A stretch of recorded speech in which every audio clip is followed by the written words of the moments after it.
Om Namo Bhagavate Vasudevaya.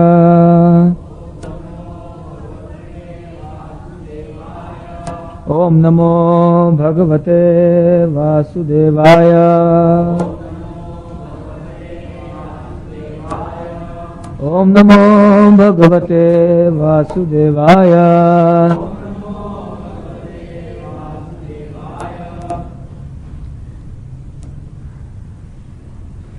So today we are going to study verse number 7 of chapter 7 of the Bhagavad Gita. Those of you who have your copies of Bhagavad Gita, kindly open it to page 371. I will recite the shloka, kindly repeat after me. Mattah parataram nanyat kinchidasti dhananjaya Mai sarvam idam protam Sutre manigana iva Matta parataram nanyat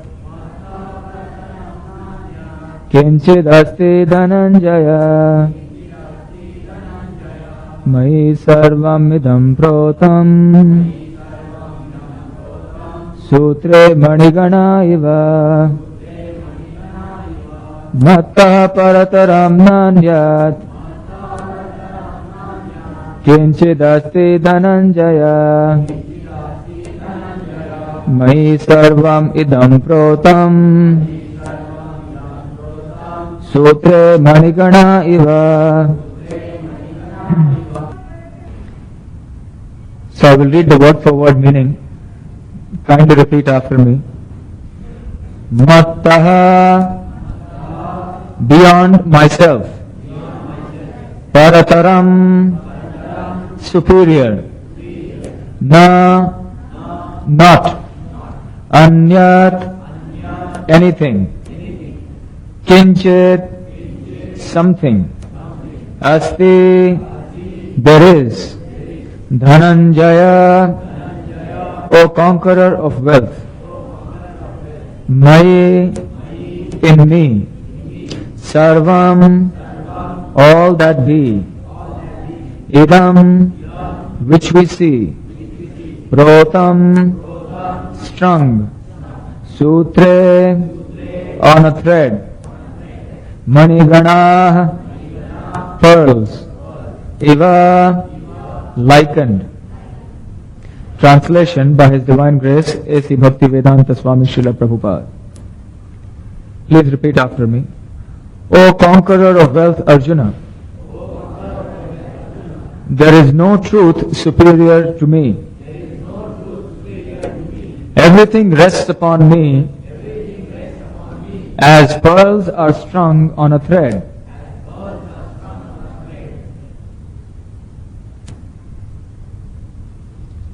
Om Jnanatimirandasya Jnananjana Shalakaya Chakshurunmilitam Yena Tasmai Shri Gurave Namah Shri Chaitanya Manobhishtam Sthapitam Yena Bhutale Swayam Rupa Kada Mahyam Dadati Swapadantikam Vansha Kalpatarubhyasya Kripa Sindhubhya Evacha Patitanam Pavanebhyo Vaishnavebhyo Namo Namah Jai Shri Krishna Chaitanya Prabhu Nityananda Shri Advaita Gadadhar Srivasadi Gaura Bhakta Vrinda Hare Krishna Krishna Krishna Hare Hare Hare Ram Rama Hare Hare.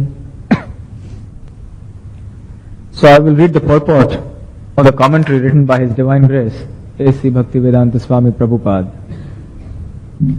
There is a common controversy over whether the Supreme Absolute Truth is personal or impersonal. As far as Bhagavad Gita is concerned, the Absolute Truth is the personality of Godhead, Shri Krishna. And this is confirmed in every step. In this verse in particular, it is stressed that the Absolute Truth is a person. That the personality of Godhead is the Supreme Absolute Truth is also the affirmation of the Brahma Samhita. Ishvaraha Paramaha Krishna Satchidananda Vigraha.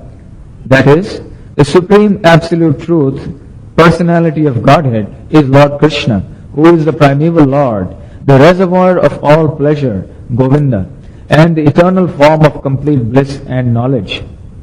These authorities leave no doubt that the Absolute Truth is a Supreme Person, the cause of all causes. The impersonalist, however, argues on the strength of the Vedic version given in the Shvetashvatara Upanishad. Quote, in the material world, Brahma, the primeval living entity within the universe, is understood to be the supreme amongst the demigods, human beings and lower animals. But beyond Brahma, amongst the demigods, human beings, and beyond Brahma there is a transcendence, who has no material form and is free from all material contaminations. Anyone who can know him also becomes transcendental, but those who do not know him suffer the miseries of the material world. The impersonalist puts more stress on the word arupam, but this arupam is not impersonal. It indicates the transcendental form of eternity, bliss and knowledge as described in Brahma Samhita quoted above. Other verses in the Shvetashvatara Upanishad substantiate this as follows. Quote, I know that the Supreme Personality of Godhead who is transcendental to all material conceptions of darkness. Only He knows Him who can transcend the bonds of birth and death. There is no way for liberation other than this knowledge of that Supreme Person. There is no truth superior to that Supreme Person because He is the supermost. He is smaller than the smallest and He is greater than the greatest. He is situated as a silent tree and He illumines the transcendental sky, and as a tree spreads its roots, He spreads His extensive energies.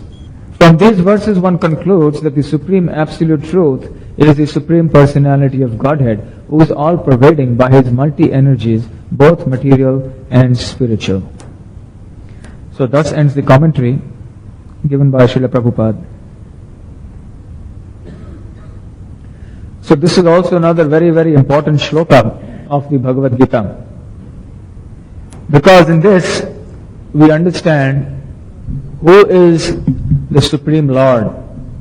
What is the Supreme Absolute Truth? This is a question that has plagued mankind from time immemorial. Ever since we know it, people have always been asking the question, is there a God? If so, who is He? Where is He? And great philosophers, poets, religionists, saints, sages, mystics have all tried their hand in trying to understand who is the Supreme. Krishna is very clearly stating here that He is the Supreme Absolute Truth and that there is no other truth superior to Him. We also saw in the previous lecture last Wednesday how Lord Krishna declares that He is the source or the origin of everything. It is not surprising that the people of this world cannot understand that Lord Krishna is the origin of everything and that He is the Supreme Absolute Truth. It is very difficult to understand the subject matter unless one approaches it in the right spirit. What to speak of human beings? Even great demigods, devatas, great sages also have from time to time become baffled in their attempts to understand who is God. People in this world get into so many arguments about God. But that is nothing strange. It is happening also among the demigods, among the devatas. Therefore, Lord Krishna explains in the 10th chapter of Bhagavad Gita, Name viduh suragana prabhavam na maharishayaha aham adirhi devanam. He says that ultimately the demigods, the sages, no one can know me. Name viduh suragana. Even the suras, the devatas cannot know me. Neither can the maharishis know me, because I am their origin. Aham adirhi devanam. Maharishinam sarvashaha. And I am the origin of both the demigods and the sages. So sometimes even the demigods and sages, Lord Krishna says, they cannot understand me.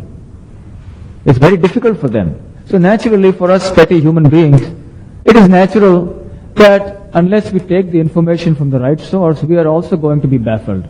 We will have so many different ideas and impressions. So once upon a time, the demigods were having such an argument amongst each other as to who is supreme. So they decided that this matter, the argument was getting them nowhere. Every demigod was saying his opinion, and there was great conflict. So they decided that this is not the way to settle the discussion. So they appointed one person, a very exalted Brahmana, called Bhrigu Muni. And they said, Bhrigu Muni, you kindly settle this matter for us. We have reached the conclusion that Brahma, Vishnu and Shiva, we have narrowed our search down to these three. Now we know that one among these three is the Supreme. But as to which of these three, we are not able to decide. So you kindly find out for us. So Bhrigu Muni said, all right. So first of all, he went to Brahma. Now when he went to Brahma, as you know, Brahma is in the mode of passion. He is in charge of the mode of passion. Now Brahma is actually the father of Bhrigu Muni. And it is the etiquette in the Vedic culture that the son offers respect to the parent, to the father. So Bhrigu Muni wanted to test now who among these three is supreme. So when he went to Brahma, he did not stand up or did not offer respects, just to test Lord Brahma. So Brahma immediately, his eyes flared because of anger, because of this breach of etiquette. But because he was such an exalted person, he could control his anger. But then he understood that because I'm a pure devotee, therefore I should control my anger. But Bhrigu Muni understood that no, he has lost his temper. Therefore he cannot be supreme. He is not in control of his senses. He cannot be supreme. So then he went ahead. He apologized to Lord Brahma and went ahead. He came to Lord Shiva. Now Lord Shiva was at that time seated with Parvati. And Bhrigu Muni, without as much as knocking, he went straight inside. And not only that, at that time Lord Shiva welcomed him. Although he had intruded into his private room, but still Lord Shiva was very kind because he was such a great Brahmin. And Lord Shiva has also come from the forehead of Brahma. This is stated in the Srimad Bhagavatam. So actually Shiva and Bhrigu Muni were brothers. So as brothers, they were expected to embrace each other as equals. So when Lord Shiva came forward, and in spite of this breach of etiquette, when Bhrigu Muni walked in, intruded into the private quarters of Lord Shiva, still Lord Shiva passed the first test. He did not get upset. He went forward and he went to embrace his brother Bhrigu Muni. So Bhrigu Muni decided to give him the second test. He said, I cannot embrace you because your body is smeared with crematorium ashes and there are all these filthy snakes all around your body, on your neck. How can I embrace you? I will get completely dirty. So I cannot embrace you. Again at that time, Lord Shiva, his eyes flared. He could control himself, but then Bhrigu Muni understood that Lord Shiva has lost control. So he understood that he is also not supreme. He is very exalted, no doubt, but he is supreme. Then he decided to go to Lord Vishnu. So when he went to Lord Vishnu, at that time, Lord Vishnu was lying on his bed of Sheshanag, Ananta Shesh, very comfortably lying down in Yoga Nidra. And at that time, Mother Lakshmi was also massaging his lotus feet. So when Bhrigu Muni came, he immediately went up to Lord Vishnu. And he did a very surprising thing. Immediately, he struck him with his foot. He kicked him. He kicked Lord Vishnu with his foot on Lord Vishnu's chest. He went up and kicked him because he wanted to test him and see the reaction. At that time, Lord Vishnu, he just got up. And what did he do? If you were lying on your bed and somebody came and kicked you on your chest, what would you do? Or what would I do? But what did Lord Vishnu do?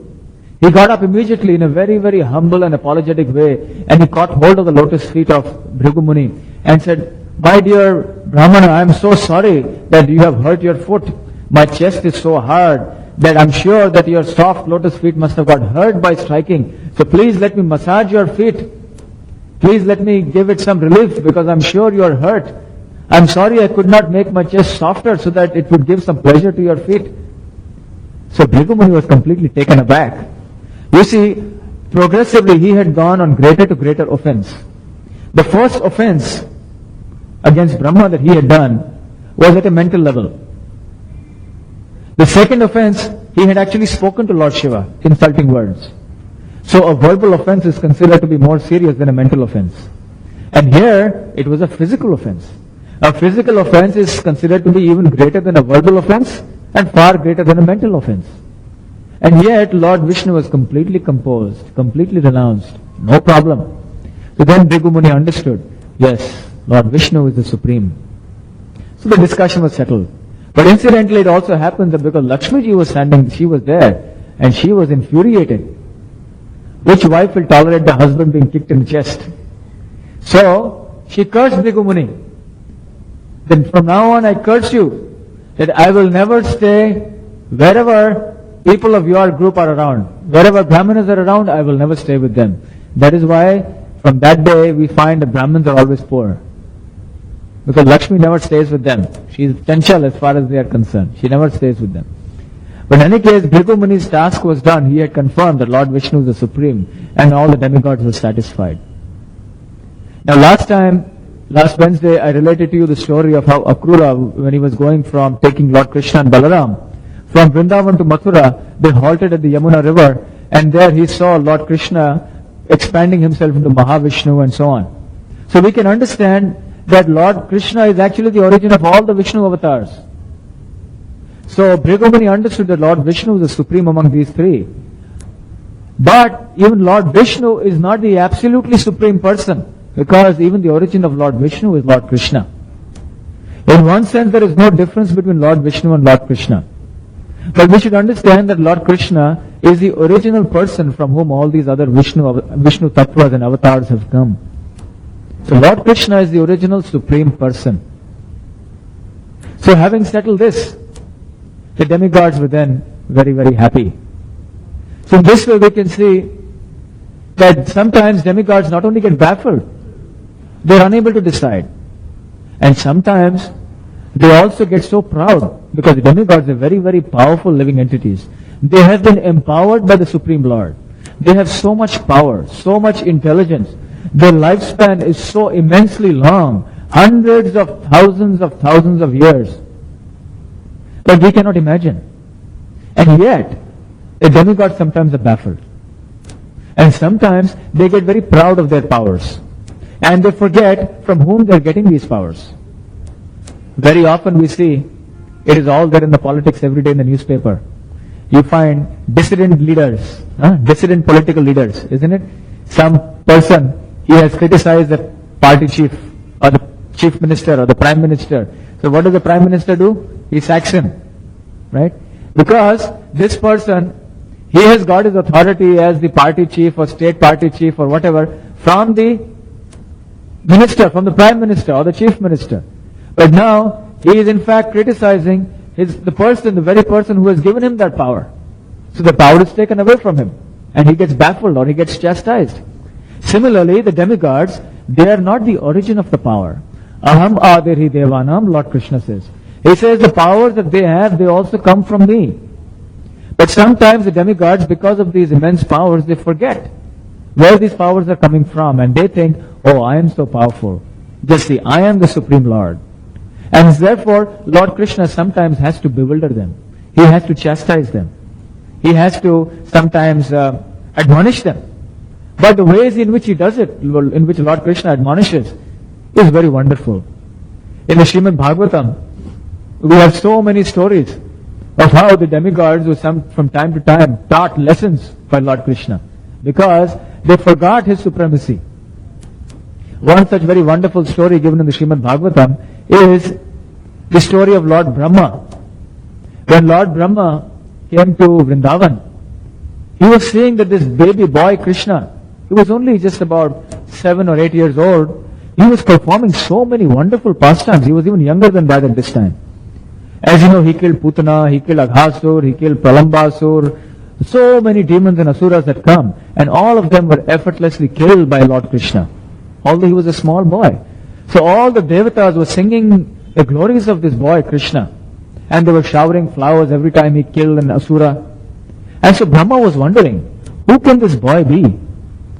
And the last straw was when Lord Krishna killed a great snake asura called Aghasur. And when Aghasur was killed, this time Brahma decided, this is it, now I must find out. So he came down to earth and saw that this is a huge demon. He has been killed effortlessly by this boy. And everyone, the demigods are worshipping him. What is the matter? Let me find out. So he decided that since he had so many powers, he should try to test whether this boy really has greater powers or not. So what did he do? You see, at that time, Lord Krishna was sitting in the forest. As you know, he was like a cowherd boy. And as cowherd boys do, they were given the task of taking all the calves, the children of the cows, for grazing in the forest. And they would go for grazing, and they would sit down somewhere at the noontime, and all the boys would take out their tiffin boxes, which they brought from their homes, and they would eat and share their lunch, like they're sitting here now. Like Lord Krishna is sitting with all the cowherd boys. They're happily eating lunch. As you see, Krishna is the cynosure of their eyes. Their eyes are always on Krishna. So in this way they were eating, and then, unfortunately, because they were so caught up with eating, their calves wandered away. And they didn't notice.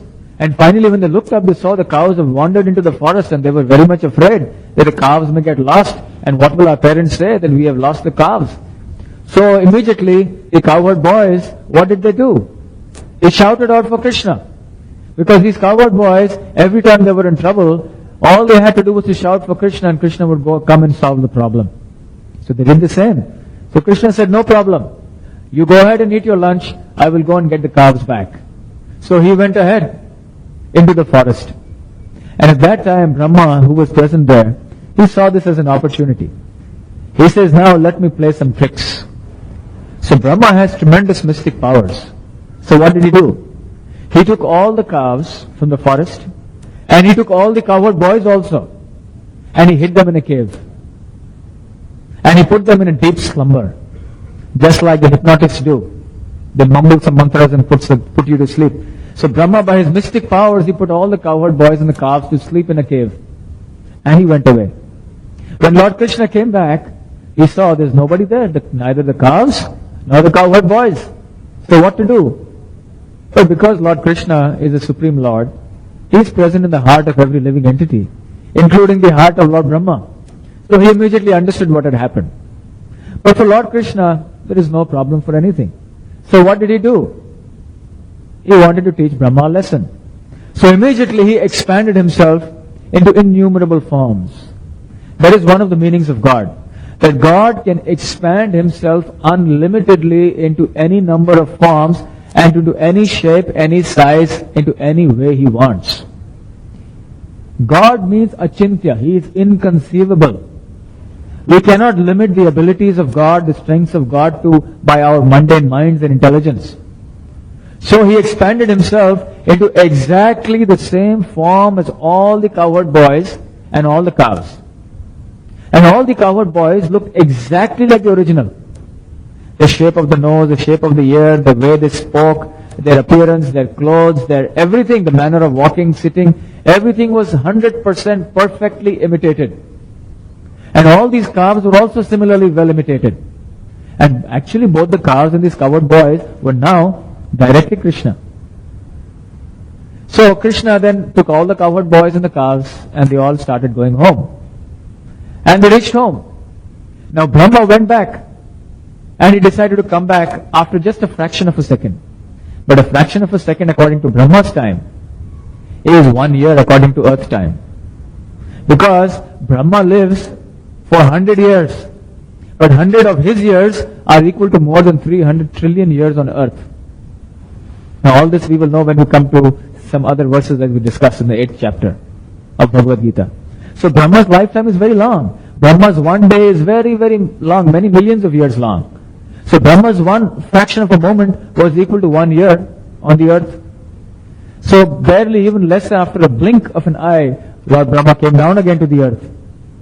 And then, what did he see? He was expecting, he said, now let me see the fun. So he came back. But what happened? He saw all the cowherd boys were there. They were playing, sitting and eating their lunch. And again the cows were grazing in the field. And Lord Brahma immediately was baffled. He immediately went to the cave where he had hid the boys and the calves. And he found the boys and the calves are there also. He quickly ran back here. He saw here also the calves and the boys are here.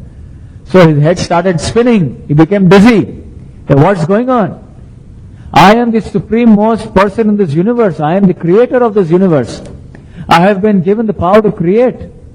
Who is this little boy who is coming and just out of nowhere he is creating all these cowherd boys, all these calves? What is going on? I cannot understand.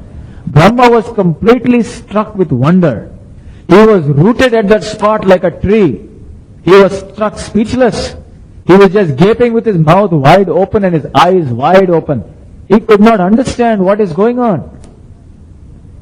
And finally, the realization dawned upon him. And he realized, yes, this is none other than my Supreme Lord whom I have forgotten because of my pride. And then he came and surrendered to Lord Krishna. This is Brahma, the four-headed Brahma. He is coming and surrendering to Lord Krishna. You can see this beautiful picture here. Can you all see? And he is coming and surrendering. That I made a mistake, please forgive me. And at that time Lord Krishna, because after all Brahma is a great devotee of his, so he said, out of mercy, he decided he would show him exactly what he had done. And what did Lord Krishna do? He immediately expanded, or he showed his actual form. All the cowherd boys and calves who were actually his own form, he made the cowherd boys and the calves resume their original Vishnu form. So originally these cowherd boys were all Vishnu forms. So all the calves and cowherd boys right in front of Brahma's eyes became Vishnus, all of them. All of them individually, so many Vishnu forms. And again Brahma's mind was spinning. He said, I cannot comprehend this. This little boy, just 6-7 years old, is performing these wonders that are beyond my imagination. So again Brahma could understand who is supreme. So you see, again we see another point. That here also, Lord Krishna is the origin of all the Vishnu forms. Not only is he the supreme absolute truth, but he is actually the origin of even all the Vishnu forms and all the avatars and everything. So he is the supreme truth. Similarly, we find in the case of Indra. You know what this Leela is? Lifting of Govardhan hill. I will just briefly tell you how the Brijavasis, the residents of Vrindavan, at that time they were going to worship Indra because Indra supplies rain. And as a result of the rain, the crops grow. And when the crops grow, then the whole economy of that village will become very prosperous. But Krishna said, no, don't worship Indra. Indra's powers also come from me. And I am not different from Govardhan hill, so you please worship Govardhan hill. So Krishna was very clever. So he was able to convince his father. And all the other Brijvasis agreed. Because they loved Krishna so much, that immediately whatever he said they would do. So then they started worshipping all the ingredients and paraphernalia that they had brought for worshipping Indra, they use now for worshipping Govardhan hill, which is the form of Lord Krishna. When Indra realized, he was just waiting. Yes, now the residents of Vrindavan are going to perform yajna and sacrifices for my pleasure. And suddenly at the last minute when he saw what is meant for me is being taken away, and offered to Govardhan because of the words of this small boy who was only 7 years old, Indra was also infuriated. And he told his most powerful cloud, because he's in charge of the rain, Samvartaka cloud. He says, go on top of Vrindavan and you shed incessant rain there for 7 days. Such rain, the likes of which they have never seen in their whole life. Flood them completely. So the Samvartaka cloud went and started showering heavy torrents of rain upon Vrindavan. And at that time again, the residents of Vrindavan, they had nothing to do but to take shelter of Krishna. So again they said, Krishna, Krishna, please help us. So what did Krishna do? He did not panic or run here and there. He did not go to call the police or to call the lawyers or the army. All he had to do, he just effortlessly lifted Govardhan hill on the little finger of his left hand. This painting here shows the right hand, but actually it's the left hand. And the little finger. And he held it aloft for 7 days and 7 nights. This picture shows Krishna to be very tall. But actually Krishna was only a small boy at that time. You can see in this wonderful painting how Krishna, the boy Krishna, is lifting Govardhan hill. And try hard as Indra might to shed as much as rain as possible, but no effect. All the rain was simply being washed down the sides of Govardhan, and all the residents of Vrindavan, they were being protected. In fact, Sudarshan Chakra, Krishna's Sudarshan Chakra was whizzing around the periphery of the hill, so that with the tremendous heat, all the water on the side is getting evaporated. So no water was coming inside also. So it was completely dry and safe. And for 7 days, 7 nights they lived there. Ultimately, after 7 days, even Indra realized, yes, he came to his senses, that this boy is not an ordinary boy. This boy is the supreme absolute truth, Lord Krishna. None other than my worshipable Lord. So Indra also came down. But because he was ashamed, he came in a very secret place. And there he surrendered to Lord Krishna again. We see here, this is Indra coming and surrendering to Lord Krishna. So Indra also surrendered. Indra is the chief devata, the king of the demigods. Brahma is the creator of the universe. And both of them have understood that Krishna is the supreme absolute truth and there is no one other than him. So they understood the hard way. But by their example, we can understand in the simple way. Otherwise, we will be simply confused and baffled. All we have to do is to take reference to the Shastra, the scripture. Scripture is the word of God, the word of the supreme absolute truth himself. All we have to do is to refer to Shastra and we will get perfect information on all matters spiritual. If you go to any typical Hindu home, you will find on the altar an array of photographs of so many different gods and goddesses. And usually the reply you will get is that, well, I'm worshipping all of them because I believe in all of them. All of them are supreme. Or someone may say, well, I am worshipping a particular devata or a devi and this person is supreme or that person is supreme. But the basis for their saying it is not really in scripture. Their basis is either because there is some family tradition coming down the ages, because they have been told so by people, or simply out of some sentiment or some emotion. But it is not based on a philosophical understanding. It is not based upon Shastra. But in the Shastra, Lord Krishna has unequivocally stated in Bhagavad Gita, which is the word of Krishna, the God himself, Mattaha parataram na anyat kinchid asti dhananjaya. There is no truth superior to me. There are so many truths, but all these truths are relative. Krishna says everything is dependent on me. I am the supreme absolute truth. So by this, we should understand that Krishna's position is declared very clearly in all the scriptures. Even Arjuna declares very clearly. He says, Param Brahmam Param Dhama Pavitram Paramam Bhavan Purusham Shashvatam Divyam Adi Devam Ajam Vibhum. He says, my dear Lord Krishna, you are the supreme Brahman, Param Brahma. Param Dhama, you are the supreme abode. You are the supreme pure person. You are the supreme person, the eternal Shashvatam Divyam. You are transcendental. You are not a material person. You are a spiritual person. And you are the origin of all the devatas. And you have no beginning. And then he goes on to say, Ahustvam Rishaya Sarve Devarishi Naradas Tatha Asito Devalo Vyasa Swayam Shaiva Pravishime. He says, I am declaring this of you, of course, but not only me, but all the great sages like Asita, Devala, Vyas, Narad, all of them are declaring this of you, that you are the supreme absolute truth.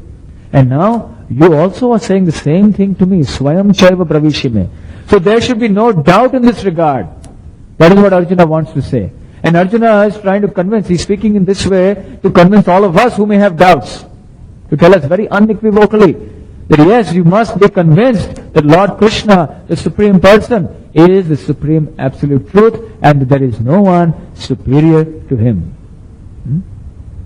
And further, Lord Krishna goes on to explain here, Mahi sarvamidam protam sutre maniganaiva. He says, I am the Supreme Lord, and to be the Supreme Absolute Truth means that He is all-pervading. He is everywhere, Lord Krishna says. Mahi sarvamidam protam. I am everywhere. But how is Lord Krishna everywhere? Lord Krishna is everywhere through the medium of His energies. And therefore Lord Krishna says, yes, sutre mani gana iva. It's a wonderful example. He says, just like in a pearl necklace, all the pearls are very nicely arranged on the string.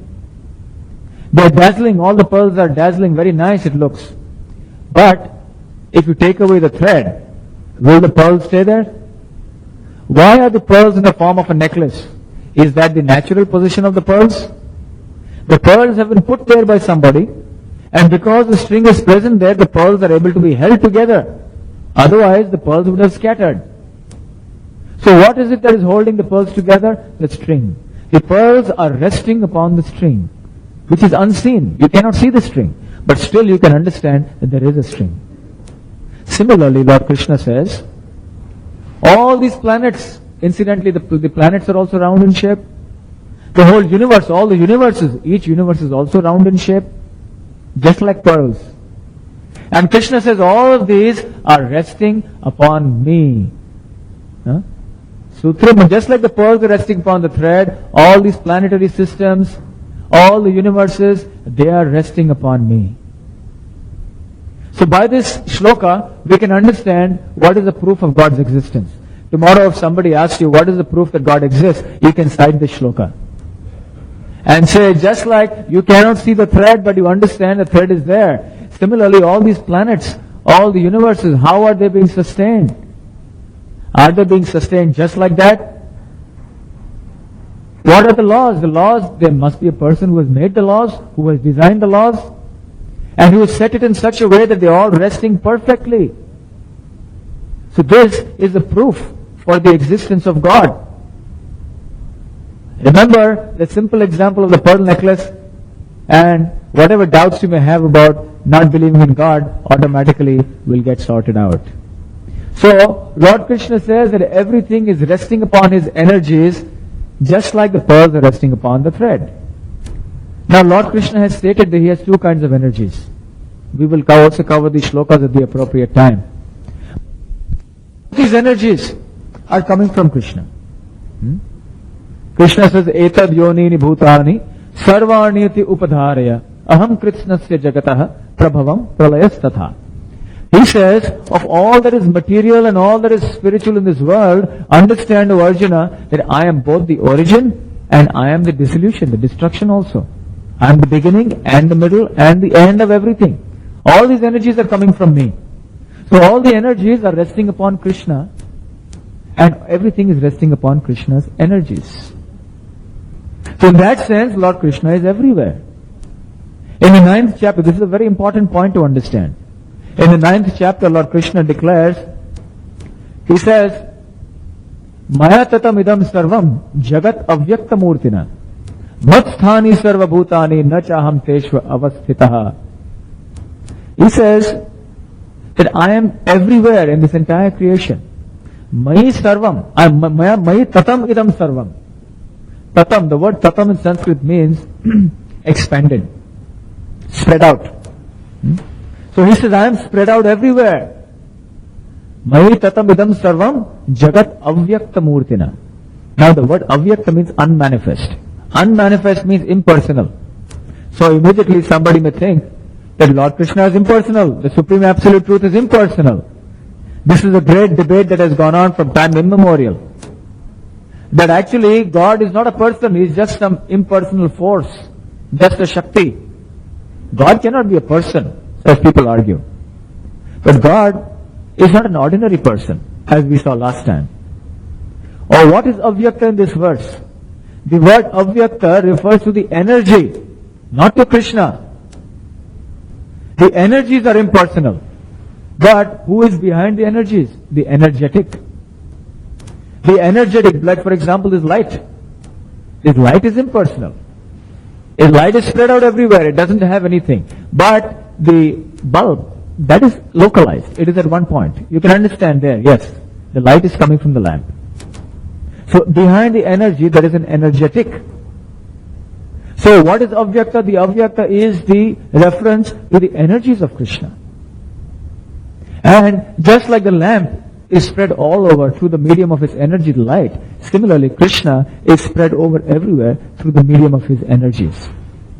The example of the bulb is very easy and interesting.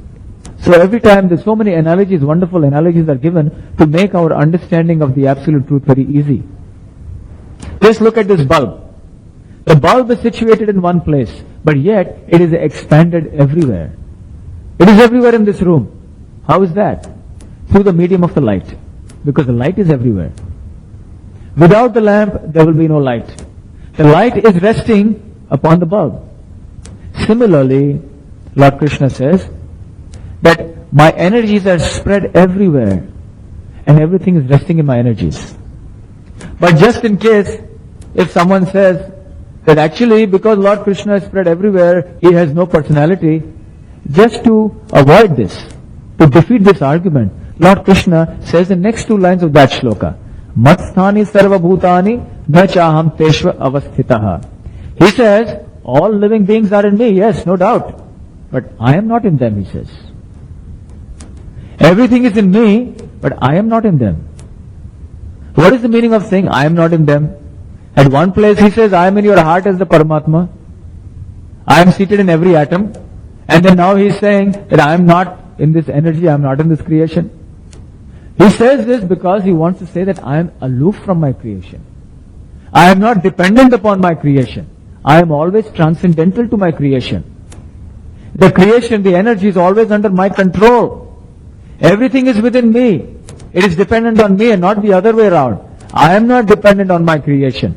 The creation is dependent upon me. Therefore, I am the Supreme Absolute Truth. This is the way we understand.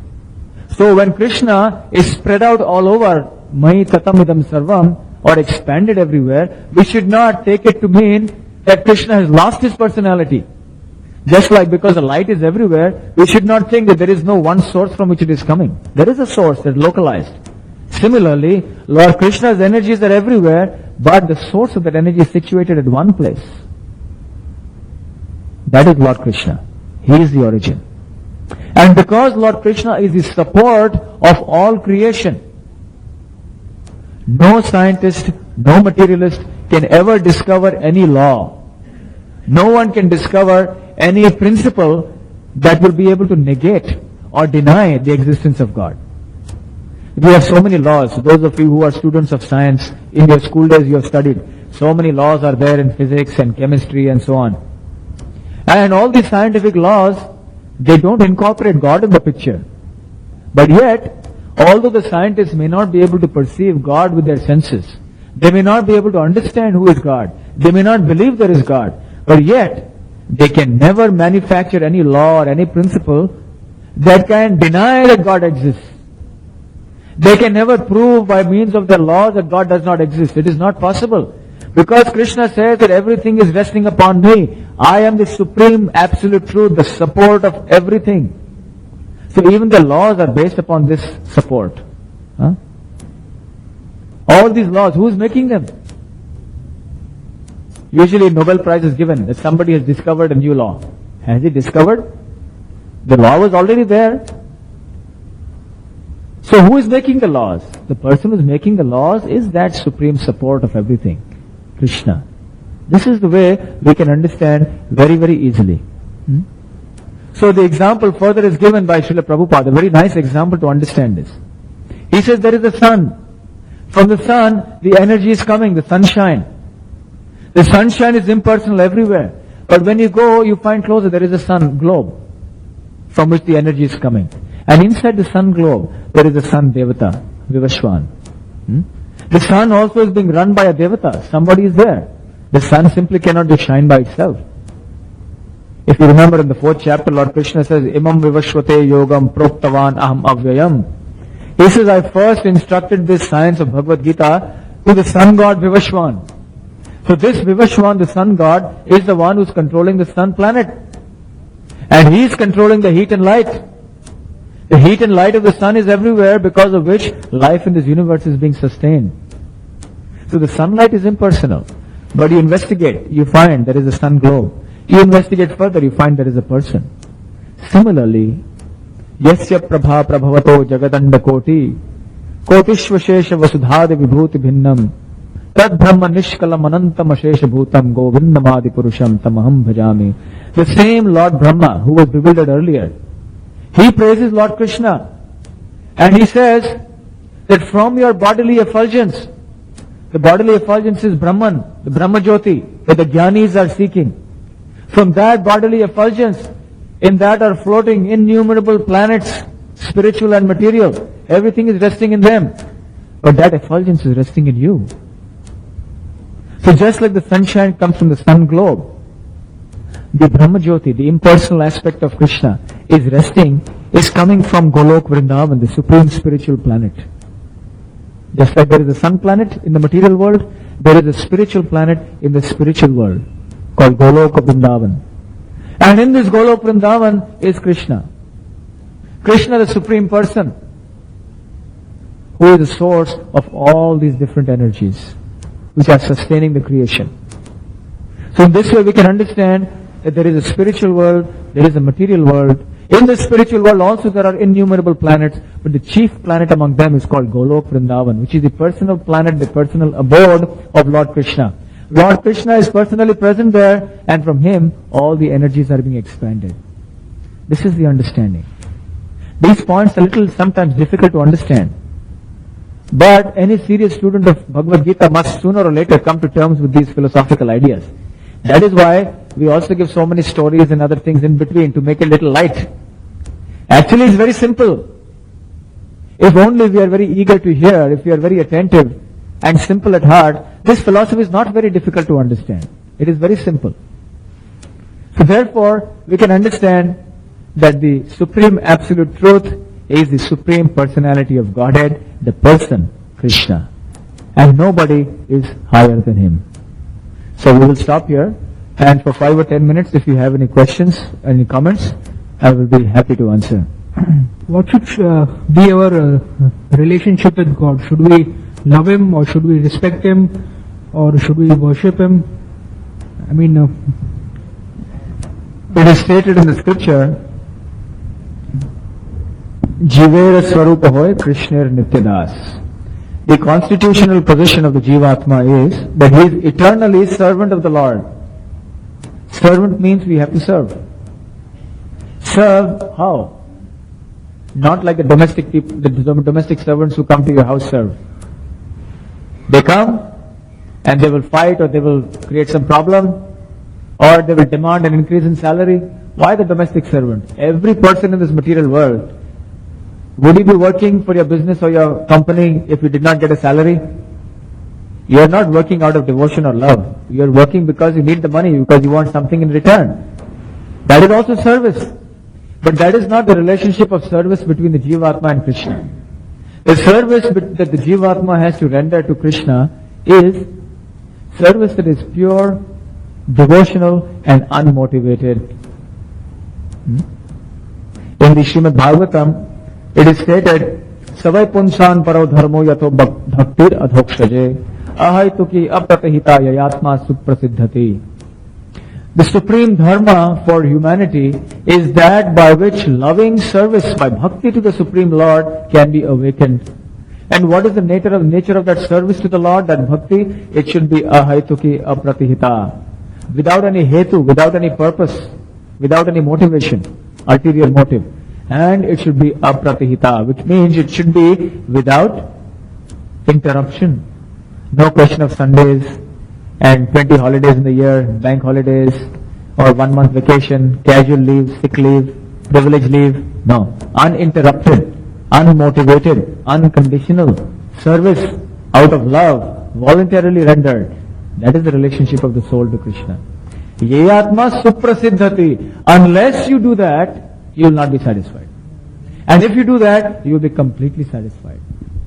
The Atma can be satisfied only by devotional service. Yayatma suprasiddhati. It is only by this process of bhakti that you can satisfy the soul. By material endeavors, by getting money and this and that in this world, you may temporarily be able to satisfy some of your bodily senses of this material body for some time only. Then again you will be deficient. You will be frustrated again. But if you satisfy the soul, then you will be completely happy. Spiritual life means to understand how to satisfy the soul.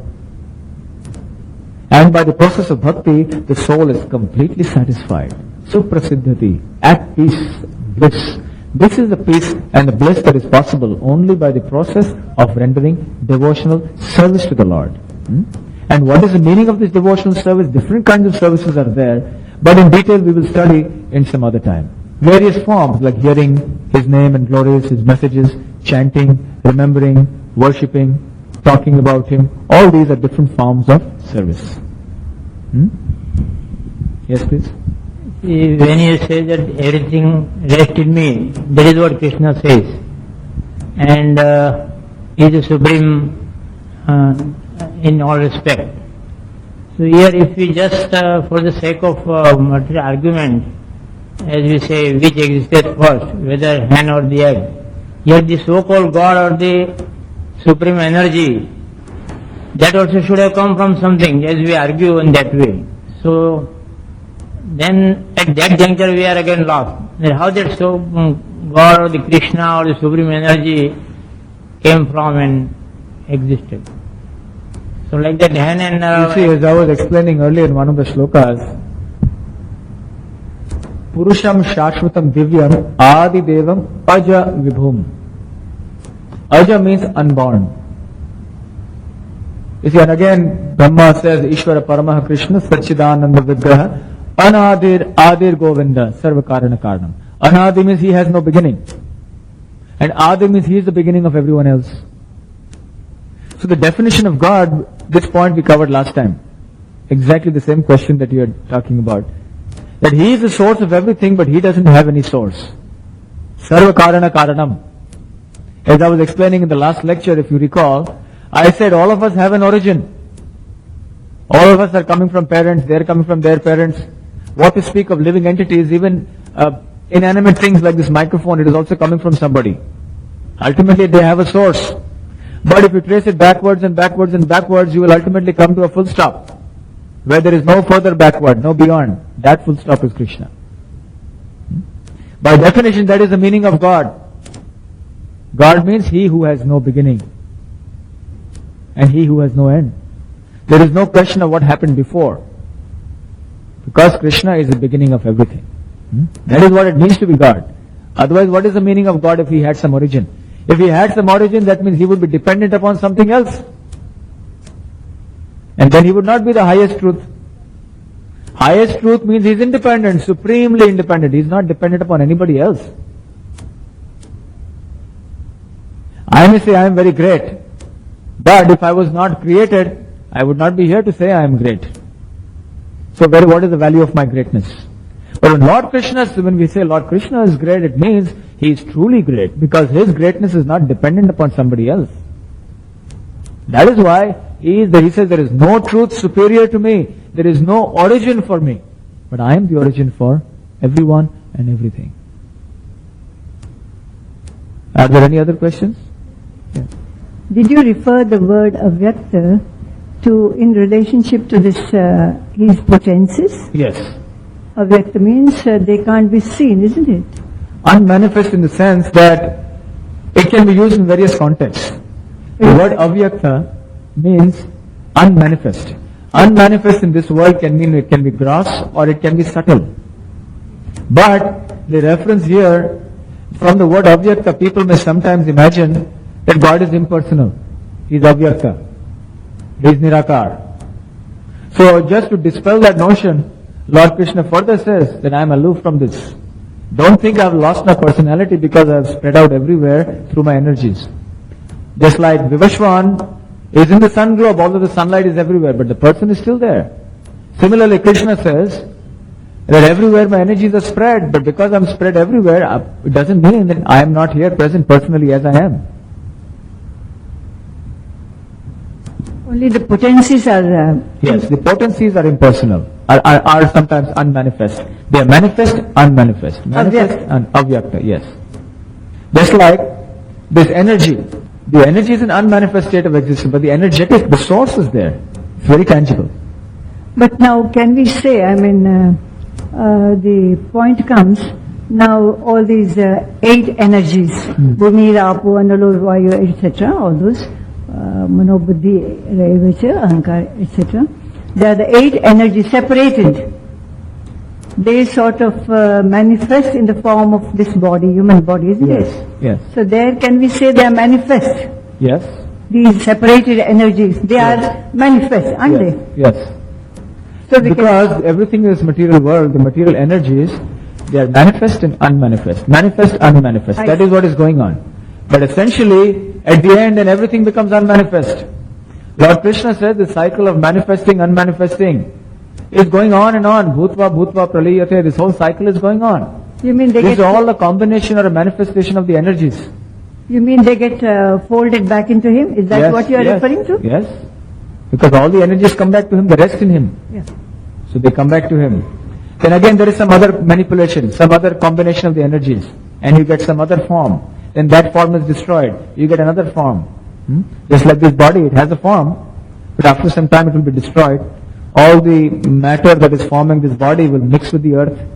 Yeah. It will be destroyed, eaten up by worms, by ants. It will become ash. So it will be manifested and transformed into different forms. In this way the energy will go on recycling. So the energy in that sense is referred to as being impersonal. Can I ask you another question, please? Yeah, it is now I think time for the darshan. Just So, 1 minute. Yeah. 1 minute. Can we have the question after the darshan? Achha. One question, because we are waiting to open it. We will wait for a few minutes and we will have the question after that.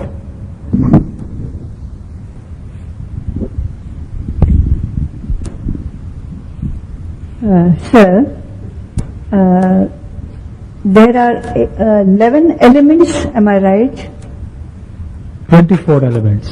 24 elements. We know about the 8 elements as stated in the Bhumira, Apo and Alo. Yes. Further also there are, in the chapter on material nature, Lord Krishna will describe 24 elements. But yes, principally 8, 5 gross and 3 subtle. Bhumi, Apo, Nala, Vayu, Kham, Mano, Buddhir, Evacha, Ahankara iti yamne bhinna prakritir ashtadha.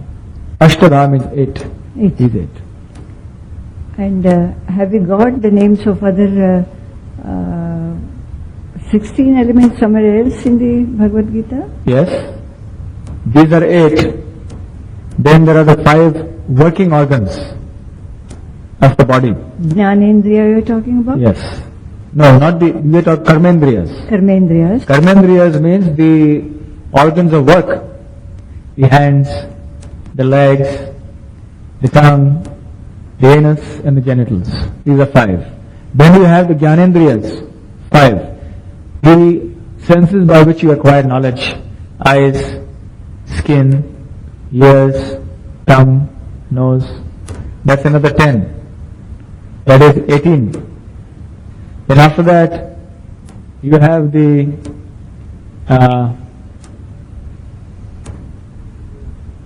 elements of pradhana. Pradhana means the unmanifested modes of nature.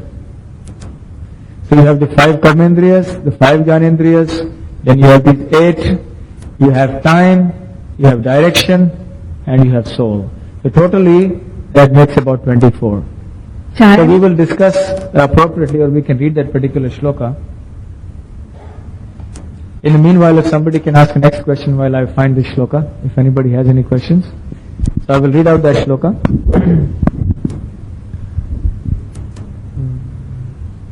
Yes? You said that the eternal position of the soul is to be a servant of Krishna. Now you said that it is possible totally if you, it is not possible to do it in between. Like you'll enjoy and be happy only if you are totally servant. And you'll be completely unhappy if you are not servant. There is nothing in between. And to reach that level of stage, to be a totally common saying, to use all your senses and all your thinking and all your sort of services in that position, you have to be totally surrendered. But, and to totally surrendered by service means to talk about Krishna all the time, to hear about Krishna all the time, and to see Krishna. This means that most of the time we should be concentrated or trained ourselves to be at Krishna. Now, but for a common man, office going man or something like that sort, on what kind of criteria would he offer service to him? Because he can offer to see him all the time and use his hands and legs in service all the time, and talk about Krishna consciousness to all the people all the time. So what kind of service can he offer to him? Can he give his sort of service feel that I believe that whatever is working, whatever his position is, or doing some work or electrical work or what kind of any other work, doctor work, Yes. that is service to Krishna by doing his work? You see, the first thing is that we cannot immediately come to the stage of ahitukiya pratihita, devotion. It takes time. Time means many lives. Now, everyone in this room has spent many lives in the past. That is why we are all here together talking about Krishna. Otherwise, we would not be here. So, this is a life in which you have to become a pure devotee, which you must try to become a pure devotee and reach that very standard of devotion, the high standard, which is nothing new. It is the nature of the soul to be of that standard. But now we have forgotten the nature of the soul, so now it seems to us to be such a difficult thing to do. But actually it is your real nature. It is your svabhava to be like that. So by the process of bhakti yoga, gradually, it is possible to invoke. As far as the second part of your question, can you also remember Krishna? Can you do this when you're working out? That is what exactly Lord Krishna asked Arjuna to do. He asked him, Yudhyasva mam anusmara. While you fight, you remember me. Fight, but remember me. While fighting, just like Srila Prabhupada gives the example of a factory. The factory is owned by somebody. And there are employees. When the when the owner goes out, the worker, while he's working, is still aware of who owns the factory, of who is the proprietor. Isn't it? He remembers, he's aware. Similarly, the proprietor of this entire creation is Krishna. So while you are working in this big factory, remember, Krishna is the owner. He is the proprietor of everything. Ishavastamidam sarvam yat kincham jagatyam jagat. So always remember that he owns everything. And he says, therefore, Krishna tells Arjuna, Yudhyasva manusmar. While you fight, fight for me. Remember me when you fight. So do your work as an offering to him. And above all, before we can learn to remember Krishna 24 hours a day and even in our work, we should learn to remember him at least for a certain amount of time every day by chanting his holy names. If you are regularly, sincerely chanting, taking aside some time of the day for chanting Hare Krishna, Krishna Krishna, Hare Hare, Hare Ram, Ram Ram, Hare Hare, then gradually you will be able to remember Krishna more and more through the medium of his name. That is the preliminary requirement, and then you will be able to remember Krishna in all circumstances. So before that, this the verse that you were asking for, 24 elements. It is in chapter 13, verses 6 and 7. I will read the verse. The 5 great elements, that is, Bhumi, Apo, Nalo, Vayu, come. False ego, intelligence. The unmanifested, that is the Pradhan. The 10 senses, that means the 5 Jnanendriyas, 5 Karmendriyas. The mind. The 5 sense objects. 5 sense objects means the sense of taste, the sense of smell, sense of sight, sense of hearing, all these things. So then, desire, hatred, happiness, distress, the aggregate, the life symptoms and convictions, all these 3 are considered in summary to be the field of activities and its interaction. So totally they become 24. So, if you take up chapter 13, where Lord Krishna discusses nature, the enjoyer and consciousness. In chapter 13, you will find this. And you can get more details when you read that chapter. Are there any other questions? Lord Krishna is supreme. Yes. Then he is everywhere in this world. Everything is controlled by him. Yes.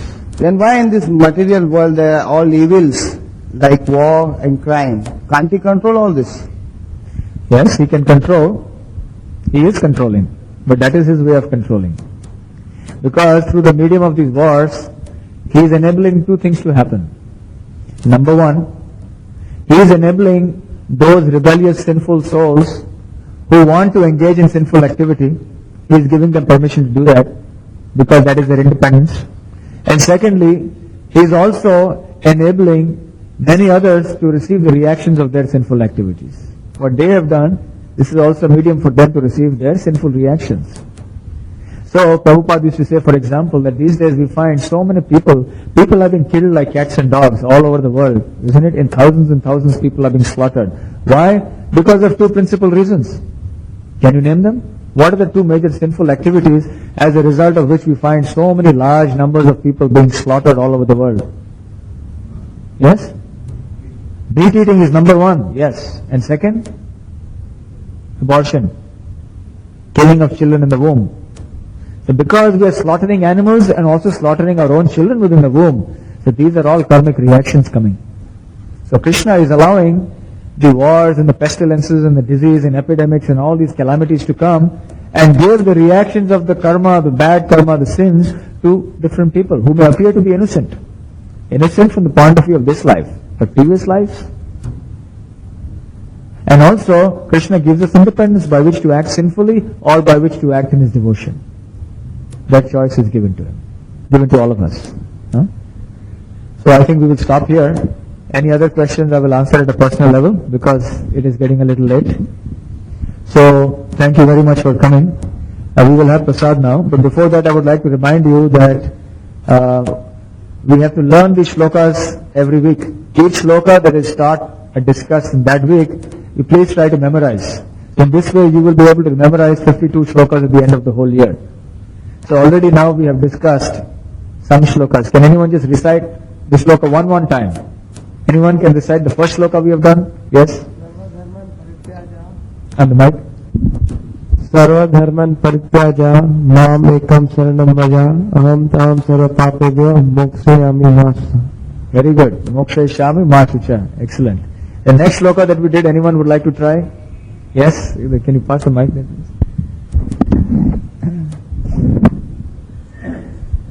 aham sarvasya prabhavo matya sarva matah sarvam pravartate iti matva bhajante mam Buddha bhav savanvita. Excellent, very nice.